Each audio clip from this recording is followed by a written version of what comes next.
అందరికీ నా హృదయపూర్వక నమస్కారాలు.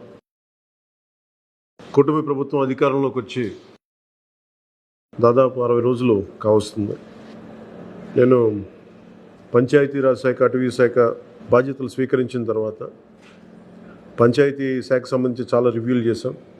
రూరల్ వాటర్ సప్లై, రోడ్లకు సంబంధించి చాలా రిపోర్ట్స్లో తెలియజేస్తూనే వచ్చాను. ఏ స్థాయిలో నిధులు సరిగ్గా పంపిణీ జరగలేదు, వచ్చినా దాని దుర్వినియోగం జరిగినాయి.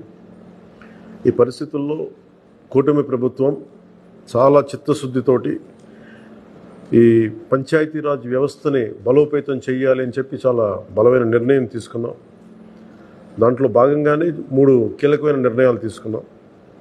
ఒకటి, ఆగస్టు 15 ఈ జెండా పండుగకి సంబంధించి.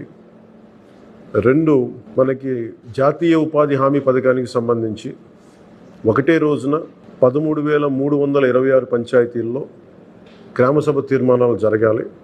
ఆ దిశగా అడుగులు వేస్తూ ఉన్నాం. ఈ గ్రామసభ తీర్మానం అంటే ఏంటంటే, జాతీయ ఉపాధి హామీ పథకం ద్వారా వచ్చే కేటాయించిన పనులకు కానీ నిధులకు కానీ ఆ ప్రజాప్రతినిధులు, ఆ ఎమ్మెల్యేలు కానీ, గ్రామ సర్పంచులు కానీ, పంచాయతీ సర్పంచులు కానీ, ఆ పంచాయతీలో ఉన్న ప్రజలు కూడా అందరూ ఏకగ్రీవంగా అంటే ఏ పనులు జరగాలి, జాతీయ ఉపాధి హామీ పథకానికి సంబంధించిన ఆ పనులకి మన గ్రామాల్లో ఏ పనులు జరగాలి, ఏ పనులకి ఆ నిధులు కేటాయించాలి, ఈ దృష్టిలో గ్రామసభ తీర్మానం జరుగుతుంది. విడివిడిగా కాకుండా ఒకటే రోజున 13,326 పంచాయతీల్లో ఒకటే రోజున గ్రామసభ తీర్మానాలు జరగాలని కీలకంగా ఆదేశించడం అయినది. ఆ విధంగా ముందు ఒకటి చేస్తూ ఉన్నాం. రెండవది, జల్ జీవన్ మిషన్. అంటే ప్రతి ఇంటికి కుళాయి అనేది ప్రధానమంత్రి గారి ఆకాంక్ష, ఆశయం. ఏ ప్రభుత్వం కనీసం మానవ హక్కు ఇది. అలాంటి జల్ జీవన్ మిషన్కి సంబంధించి గత 5 సంవత్సరాలుగా ఎక్కడ కూడా సంతృప్తికరంగా గత ప్రభుత్వం చేయలేదు. రాష్ట్రంలో గ్రామీణ తాగునీటి సరఫరా ఇది అసలు ఏ స్థాయిలో ఉంది? ఉదాహరణకి జల్ జీవన్ మిషన్ కింద ఒక దాదాపు 27,000 కోట్లు ఖర్చు చేయాల్సి వస్తే గత ప్రభుత్వం 4,000 కోట్లే ఖర్చు చేస్తుంది. ఆ 4,000 కోట్లు ఖర్చు కూడా పెట్టిన విధానం ఏ స్థాయిలో ఉంది? నిజంగా నీటి సరఫరా అవుతుందా?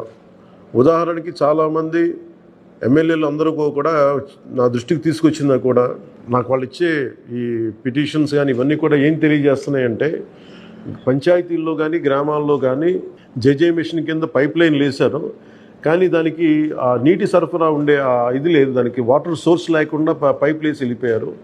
అంటే దీని వెనక ఏమనిపించిందో, నిజంగా ఏదైనా వీళ్ళు డబ్బులు చేసుకోవడానికి పైప్ లైన్లు వేసి వదిలేశారన్నది ఆలోచన వచ్చి దాని మీద ఏం ఆదేశించాం పంచాయతీరాజ్ శాఖ ఉన్నతాధికారులందరినీ ఏంటంటే, అసలు రాష్ట్రంలో గ్రామీణ తాగునీటి సరఫరా పరిస్థితి ఎలా ఉంది, ఎన్ని గ్రామాలకి పైప్ లైన్స్ బాగున్నాయి, నీటి సరఫరా స్థాయి ఎలా ఉంది, రోజుకి ఎన్ని లీటర్లు నీళ్ళు వస్తున్నాయి, అలాగే ప్రస్తుత పరిస్థితి తెలుసుకోవడానికి దాదాపు ఒక 12 అంశాల మీద మేము సర్వే చేయమని ఆదేశించాం.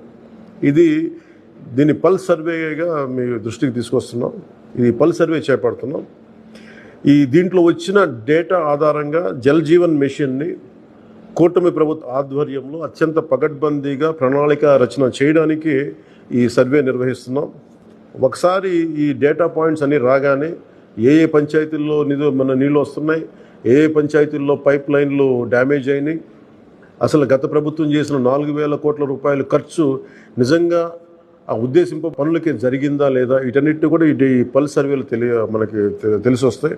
దీని సమూలంగా ప్రజలందరికీ సమీప భవిష్యత్తులో తెలియజేస్తాను. అలాగే గ్రామ పంచాయతీలు, పంచాయతీరాజ్ వ్యవస్థ బలోపేతం కావాలంటే సర్పంచ్ వ్యవస్థ చాలా కీలకమైంది.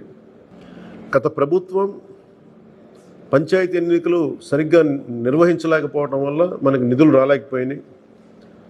చాలాసార్లు మేము అధికారంలోకి రాకముందు పంచాయతీ మనకి సర్పంచ్లందరూ మా దృష్టికి తీసుకొచ్చింది ఏంటంటే, కనీసం మాకు బ్లీచింగ్ పౌడర్ కూడా మాకు కొనుక్కునే డబ్బులు లేవు మా దగ్గర. వాళ్ళ అకౌంట్లో పడ్డా కానీ డబ్బులు ఈ ప్రభుత్వం ఈ డిస్కౌంట్స్ అని చెప్పి డబ్బులు తీసేసుకున్నారు. సో పంచాయతీల నిర్వహణకి ఎన్నికలు జరిగినాయి, కానీ పంచాయతీల నిర్వహణకి సంబంధించి ఏ విధంగా వారికి సరైన ఆర్థిక పరిపుష్టి జరగలేదు నిధులు పడ్డాక. నిధుల దుర్వినియోగం జరిగింది, అది మీ అందరికీ తెలిసిందే. దానికి మరింత వివరంగా ఎప్పటికప్పుడు తెలియజేస్తాం.